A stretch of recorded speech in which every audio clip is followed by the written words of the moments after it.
मैं आपसे एक सवाल पूछना चाहता हूं। महाराष्ट्र में एनसीपी में टूट होती है, अजीत पवार जो हैं वो भारतीय जनता पार्टी की गोद में जाके बैठ जाते हैं और उस मुद्दे को लेकर भारतीय जनता पार्टी और उनका प्रचार तंत्र एक प्रचार चलाता है कि एनसीपी के विधायक जो हैं वो बीजेपी के पास इसलिए गए क्योंकि वो शरद पवार से नाराज थे। क्यों?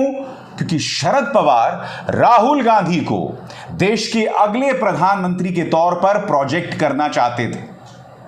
आप एक सवाल का जवाब दीजिए, ये जो एनसीपी है वो कहां से निकली है? कांग्रेस से ही तो निकली है ना। और एनसीपी और कांग्रेस का गठबंधन एक अरसे से रहा है। इन्होंने साथ मिलकर सरकारें चलाई हैं नेशनल और लोकल लेवल पर। तो फिर भारतीय जनता पार्टी ये झूठ क्यों बोल रही है? और बात यहां नहीं रुकती, बिल्कुल यही झूठ, हूबहू यही झूठ बिहार के बारे में दिया जा रहा है। सुशील मोदी सामने आ जाते हैं और सुशील मोदी बयान ये देते हैं कि जनता दल यूनाइटेड में टूट होने वाली है और वो टूट इसलिए होने वाली है क्योंकि जनता दल यूनाइटेड के कई विधायक और एमपीज इस बात को लेकर नाराज हैं कि नीतीश कुमार ने विपक्ष के गठबंधन के नेता के तौर पर राहुल गांधी को प्रोजेक्ट किया। दोनों तरफ एक स्क्रिप्ट का इस्तेमाल कर रही है बीजेपी, कहां महाराष्ट्र और कहां बिहार। दोनों जगह लोकतंत्र पर डाका डाला गया, वो एक अलग मुद्दा है, मगर दोनों ही जगह पर वही स्क्रिप्ट का इस्तेमाल किया जा रहा है। सुनिए सुशील मोदी क्या कह रहे हैं। जब से नीतीश कुमार ने राहुल गांधी को एक प्रकार से अगली लड़ाई के लिए नेता स्वीकार कर लिया और तेजस्वी यादव को अपना उत्तराधिकारी बना दिया, तब से जनता दल में विद्रोह की स्थिति है। मैं आपसे एक सवाल पूछना चाहता हूं, जनता दल यूनाइटेड की विचारधारा क्या है? यह विचारधारा लोहियावाद से जुड़ी हुई है, समाजवाद से जुड़ी हुई है। इसके अलावा जनता दल यूनाइटेड के नेता अमूमन धर्मनिरपेक्ष माने जाते हैं। यकीनन बीजेपी के साथ उन्होंने गठबंधन किया जिसका धर्मनिरपेक्षता से कोई लेना देना नहीं है, मगर उनकी जो सोच है वो लोहियावाद और समाजवाद की तरफ है, जो कि आरजेडी से मेल खाती है, लालू प्रसाद यादव की विचारधारा से मेल खाती है। अब मैं आपसे पूछना चाहता हूं, जनता दल यूनाइटेड के विधायकों को क्या फर्क पड़ता है कि गठबंधन के नेता राहुल गांधी हो या नहीं हो? हालांकि यह खबर पूरी तरह से झूठी है। राहुल गांधी अभी विपक्ष के गठबंधन के नेता नहीं हैं, बिल्कुल नहीं है। मगर आपने गौर किया होगा कि दोनों ही राज्यों में भारतीय जनता पार्टी ये प्रचार चला रही है। इसका अर्थ क्या हुआ? इसका अर्थ यह हुआ कि बीजेपी न सिर्फ राहुल गांधी से बेतहाशा नफरत करती है बल्कि डरती भी है।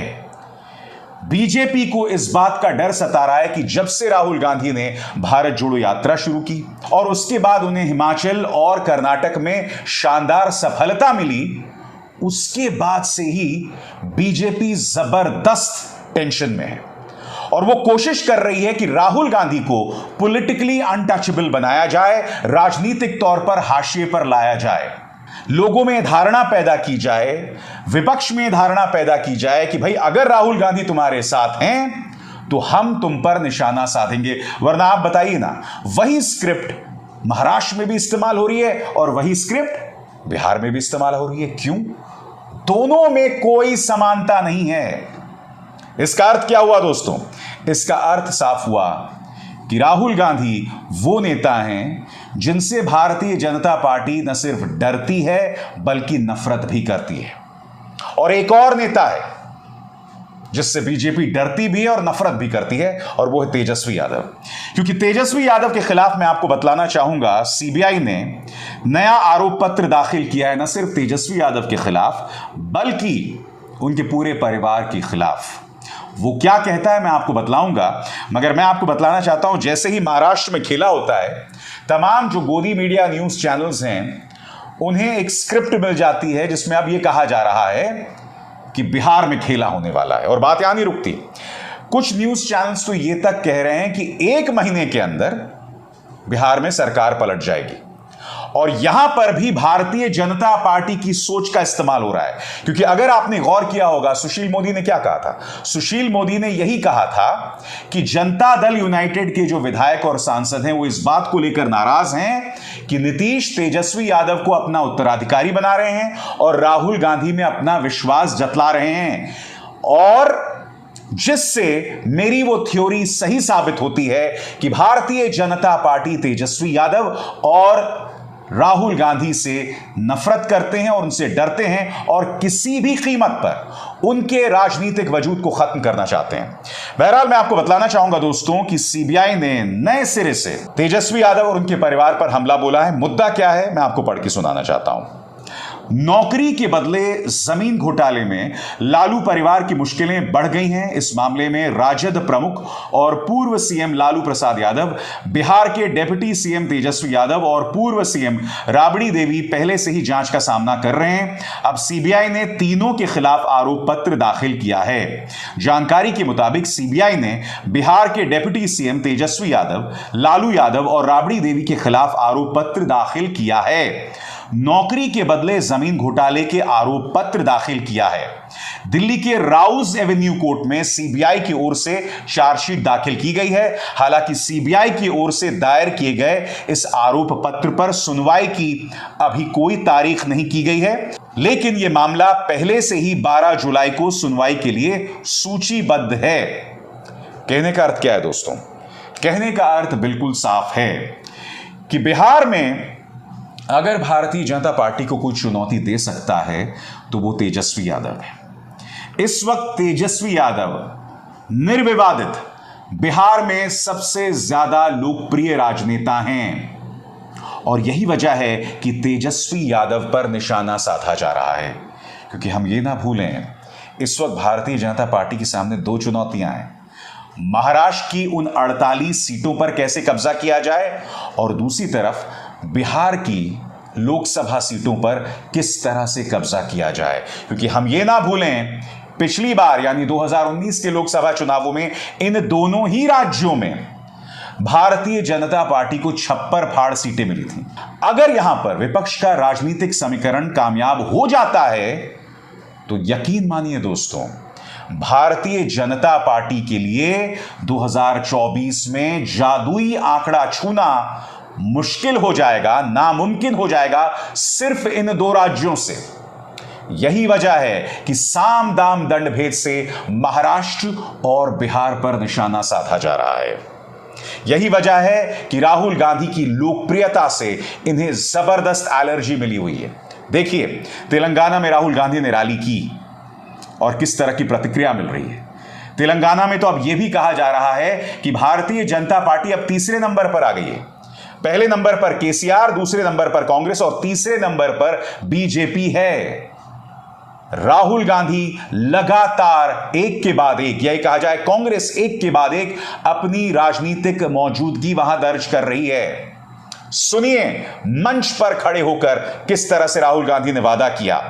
बड़ा प्रश्न यही किया जा रहा है कि जो वादा कर्नाटक में किया गया था उसी तर्ज पर यह वादा किया जा रहा है। क्या वो असर हम तेलंगाना में भी देखेंगे? सुनिए राहुल क्या कह रहे हैं। कांग्रेस पार्टी ने पहले वरंगल में रायतू डिक्लेरेशन किया, उसके बाद हैदराबाद में यूथ डिक्लेरेशन किया और आज एक आपके लिए एक ऐतिहासिक कदम उठा रहे हैं। चयुत्ता वायदा, चयुत्ता 4,000 रुपए हर महीने सीनियर सिटीजन्स, विधवाओं के लिए पेंशन। ये एक और कदम है गरीबों की मदद करने का। और दूसरी बात, जो पोडू जमीन है वो हम आदिवासी भाइयों को देंगे।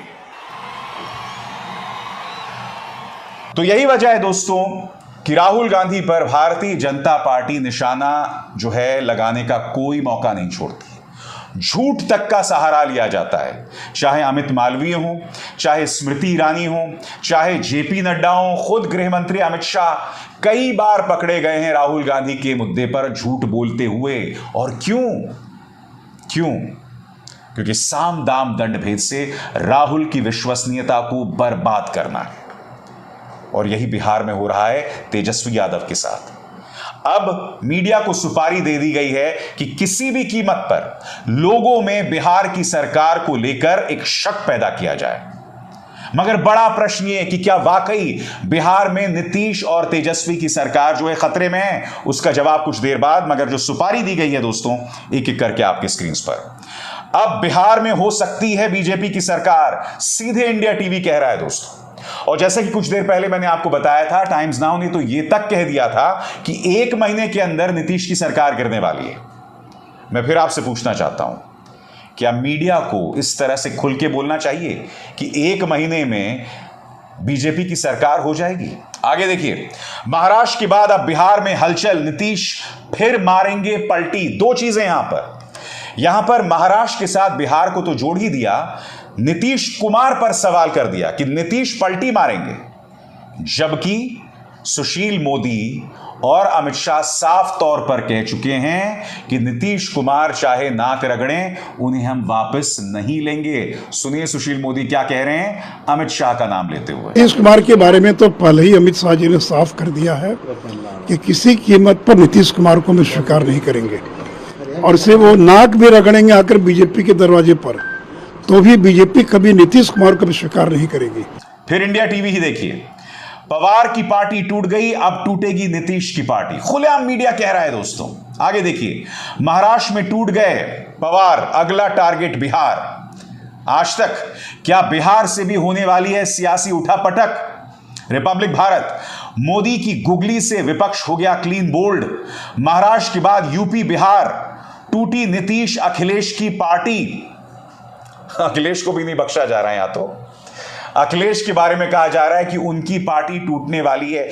मैं आपसे एक सीधा सवाल पूछना चाहता हूं, यह जोड़ तोड़, पैसे और रसूख का इस्तेमाल करना, ताकत का इस्तेमाल करना, एजेंसीज का इस्तेमाल करना ताकि पार्टियों को तोड़ा जा सके, यह क्या रामराज्य के निशानात हैं?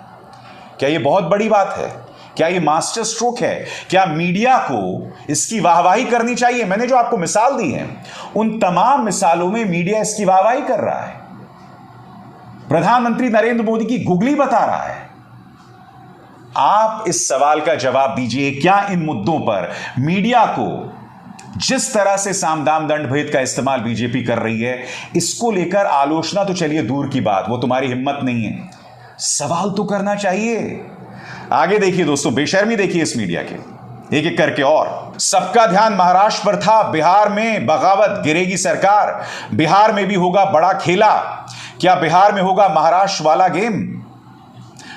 और फिर देखिए पापा की परी क्या कह रही है, महाराष्ट्र झांकी बिहार बाकी, पवार की पार्टी टूट गई, अब टूटेगी जेडीयू, परिवार के खिलाफ किसका पावर गेम? दोस्तों सबसे पहली बात, किसी पार्टी के टूटने को लेकर पहले से भविष्यवाणी पत्रकारों को नहीं करनी चाहिए। जिस तरह से किसी राज्य में कौन जीत रहा है उसकी भविष्यवाणी भी पत्रकारों को नहीं करनी चाहिए। मगर यहां तो मीडिया साफ तौर पर यह कहता है, मीडिया ने तो अभी से 2024 में बीजेपी को विजेता घोषित कर दिया है, जबकि चुनाव अभी काफी दूर हैं और उसकी तैयारी भी की जा रही है इस तरह के कार्यक्रम करके। बड़ा प्रश्न ये कि अगर नीतीश से कुछ विधायक और सांसद निकलेंगे तो जाहिर सी बात है उनकी अपनी राजनीतिक महत्वाकांक्षाएं होंगी, क्योंकि जब 2024 के लिए सांसद के टिकट बांटे जाएंगे तो अब समीकरण बदल गए। अब नीतीश को समीकरण बिठाने हैं आरजेडी के साथ, तेजस्वी यादव के साथ, और ऐसे में हो सकता है कुछ टकराव हो। मगर उसके लिए अभी से कहने लगना कि साहब नीतीश की सरकार गिरने वाली है, यह कहां तक जायज है? हो सकता है गिर जाए, मगर जो तमाम मिसाल मैंने आपको दी है गोदी मीडिया की, यह क्या बतला रहा है? यह आपको सुपारी वाला भाव दे रहा है या नहीं दे रहा है? क्योंकि यह मीडिया भारतीय जनता पार्टी के भ्रष्टाचार पे, दोहरे मापदंड पर बिल्कुल भी सवाल नहीं करेगा। रेवड़ी जिस तरह से प्रधानमंत्री खुलेआम 5 लाख का चेक दिखाकर बांटते हैं, इस पर सवाल नहीं करेगा। एनसीपी के बारे में प्रधानमंत्री ने क्या कहा था, उस पर सवाल नहीं करेगा। खुद को भ्रष्टाचार के खिलाफ गारंटी बताने की बात की थी, मगर फिर अजीत पवार, छगन भुजबल और हसन मुशर्रफ को अपने गठबंधन में शामिल करना मीडिया सवाल नहीं करेगा। कम से कम ये सवाल तो करो, मगर उन सवालों से तुम कोसों दूर हो, क्योंकि तुम पत्रकारिता से कोसों दूर हो। बहरहाल इंतजार करते हैं दोस्तों, क्या अगले 1 महीने में वाकई नीतीश कुमार की सरकार गिर जाएगी? क्या नीतीश कुमार की सरकार जनवरी में गिरेगी? क्या नीतीश कुमार की सरकार लोकसभा के चुनाव आने के से पहले गिरेगी? ये तमाम सवालात है, इंतजार किया जाना चाहिए। मगर कम से कम सत्ता के हाथ ली गई सुपारी के जरिए विपक्ष पर निशाना साधना बंद कीजिए।